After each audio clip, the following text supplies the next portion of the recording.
르네상스 1932년 8월 5일 유럽 전역을 휩쓴 혼란과 진통 속에서 르네상스는 아름답게 꽃피었다. 르네상스는 처음에 이탈리아에서 싹이 텄으나 수세기의 세월을 거슬러 올라간 고대 그리스에서 그 영감과 밑거름을 얻었다.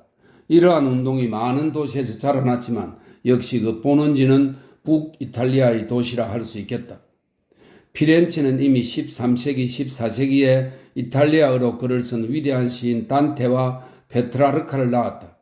중세기를 통해 이 도시는 오랫동안 유럽 금융의 대중심지로서 부유하긴 하나 별로 신통치 못한 자들이 공화국을 이루어 가끔 위대한 사람들을 학대하기도 해서 경망스러운 피렌체라고 불리기도 했다.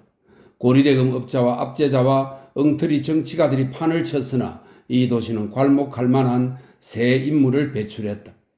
이들은 레오나르도 다빈치와 미켈란젤로, 라파엘이다. 이들은 모두 위대한 예술가였고 화가였으며 레오나르도 다빈치와 미켈란젤로는 다른 방면에서도 위대하게 평가받는다. 미켈란젤로는 훌륭한 조각가로서 단단한 대리석으로 힘이 넘치는 조각을 만들어내고 또 건축가로서 로마의 성 베드로 성당은 그의 손으로 지어졌다. 그는 99세로 일생을 마치기 직전까지 성 베드로 성당에서 일을 계속했다.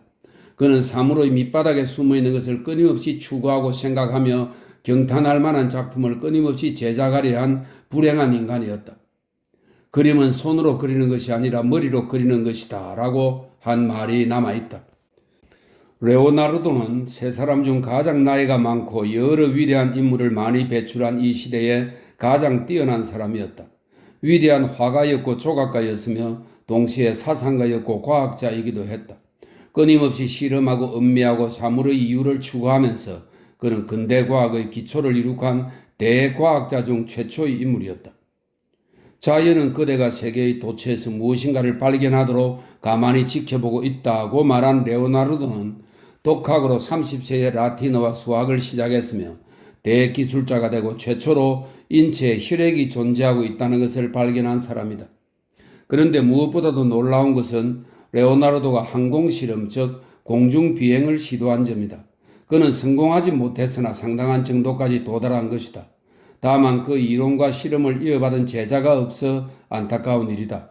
만약 그의 후계자가 두세 명만 있었다면 현대의 항공기의 발달은 200~300년을 앞당겼을 것이다. 이 경이적인 인물은 1452년에서 1519년까지 살았다. 후세의 사람들은 그의 생애를 자연과의 대화였다고 말한다. 16세기 말 이탈리아에서 예술에서의 르네상스는 쇠퇴하였다. 대신 17세기가 되면서 네덜란드에서 위대한 화가들이 배출되었는데 가장 유명한 이는 렘브란트이다. 같은 무렵 스페인에는 벨라스케즈가 있었다. 15, 16세기에는 과학도 차츰 진보하여 본 궤도에 올랐으나 교회와 격렬하게 충돌했다. 교회는 인민에게 사고와 실험을 허용하지 않았기 때문이다. 교회의 눈으로 본다면 우주의 중심은 대지였고 태양이 그 둘레를 돌고 별은 하늘 속에 고정된 하나의 점이었던 것이다. 이에 대해 다른 학설을 내세우는 사람은 무조건 이단자로 몰아 종교 재판을 받아야 했다. 그럼에도 불구하고 코페르니쿠스라는 폴란드인이 용감히 이 신앙에 도전하여 지구가 태양의 둘레를 돌고 있다는 지동설을 주장하여 우주에 관한 근대적 관념의 기초를 확립했다. 그는 1473년부터 1543년까지 살았는데 그 자신의 혁명적이고 이단적인 견해에 관해 교회의 분노와 순환을 그럭저럭 면했다. 그러나 그의 후계자인 이탈리아인 지오르다노 브루노는 지구가 태양의 둘레를 돌며 별은 그 하나하나가 태양이라는 주장을 굽히지 않다가 1600년 로마에서 교회에 의해 화형을 당했다. 똑같은 시대에 망원경을 발견한 갈릴레오도 역시 교회의 위협을 받았지만 브루노처럼 배짱이 세지 못해 미친 척하고 교회의 주장처럼 지구는 우주의 중심이며 태양이 그것을 둘러싸고 돈다는 것을 시인했다. 그러나 그는 속죄를 위해 감옥에서 얼마 동안 지내야만 했다. 16세기의 뛰어난 과학자 중에 하베이가 있는데 그는 혈액의 순환을 결정적으로 증명했다.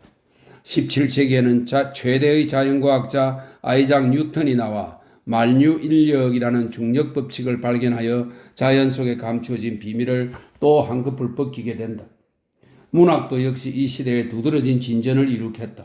당시 활발하게 펼쳐지던 새로운 정신은 유럽 여러 나라의 언어에도 큰 자극을 주어 이탈리아는 위대한 시인인 페트라르카를 낳았고 영국에는 초스가 있었다. 이때는 라틴어가 전 유럽의 지식층과 교회의 언어로서 모든 분야를 지배하고 있었다. 그 밖에 당시에 사용된 언어란 소거 또는 토착어였다. 이름이야 어떻든 이런 언어로 글을 쓰는 것은 품위를 손상하는 것으로 생각했다. 그러나 새로운 정신사조와 종이와 인쇄술로 말미암아 이 언어들은 중요하게 되었다. 그 중에서도 이탈리아어가 선구적 역할을 했고 영어, 프랑스어 그리고 독일어가 뒤따랐다. 프랑스에서는 16세기의 젊은 작가들이 라틴어가 아닌 자기 나라 말로 글을 썼으며 그들이 소글을 품위 있게 문학에 알맞도록 개선하려고 노력했다. 이렇게 해서 유럽 여러 나라의 국어는 진보했고 풍부성과 표현력을 모두 갖추어 오늘날의 훌륭한 언어로 된 것이다. 이 언어들을 잘 사용한 작가 중 영어에는 유명한 셰익스피어가 1564년부터 1616년까지 활약했고 그 뒤를 이어 신라어를 쓴 장님 밀턴이 나왔다. 프랑스에서는 실학자 데카르트와 극작가 몰리에르가 다같이 17세기에 활동했다. 돈키호테를 쓴 세르반테스는 스페인 사람으로 셰익스피어와 같은 시대에 활동했다. 역시 피렌체 사람이 마키아벨리를 보자. 그는 15, 16세기에 흔히 있던 정치꾼에 불과하지만 군주론을 펴내 널리 알려졌다. 이 책을 보면 당시의 왕이나 정치꾼의 속셈을 환히 들여다볼 수 있다. 군주론에서 마키아벨리는 종교란 정부에 절대적으로 필요한 것이라 했다. 그러나 이것은 국민에게 도의를 알게 하기 위해서가 아니라 무지한 국민을 통치하기 위해서였다. 더 나아가 사악하다고 생각하는 종교를 지지하는 것은 군주 즉 통치자의 의무라고 주장했다. 그는 군주는 인간이면서 동시에 야수로서 또 사자이면서 동시에 여우로서 행동해야 함을 분별 체득하지 않으면 안 된다. 자신의 이익에 상반될 때는 약속을 지키지 말아야 하며 또 지킬 수도 없다. 나는 정직하다는 것은 언제나 불리하다고 말한다. 그러나 반대로 자비심이 있고 청렴하며 인도적이고도 신앙이 독실하게 보이면 매우 유익하다. 덕망으로 위장하는 것처럼 유익하는 것은 없다라고 말했다. 정말 기가 막히게 교활하다. 악한 일수록 선량한 군주라니. 그 시대 군주의 정신상태가 이런 것이었다면 분쟁이 그칠 새가 없었던 것은 당연한 결과라고 할 수 있겠지. 구태여 이런 옛날로 거슬러 가지 않아도 오늘날의 제국주의 국가들에서 마키아벨리가 주장한 군주의 모습을 그대로 찾아볼 수 있지 않느냐. 덕망으로 위장한 그들 속에는 탐욕과 잔악성 그리고 정직이 아닌 비위가 있으며 문명이라는 장갑 속에는 야수의 손톱이 날을 세우고 있는 것이다.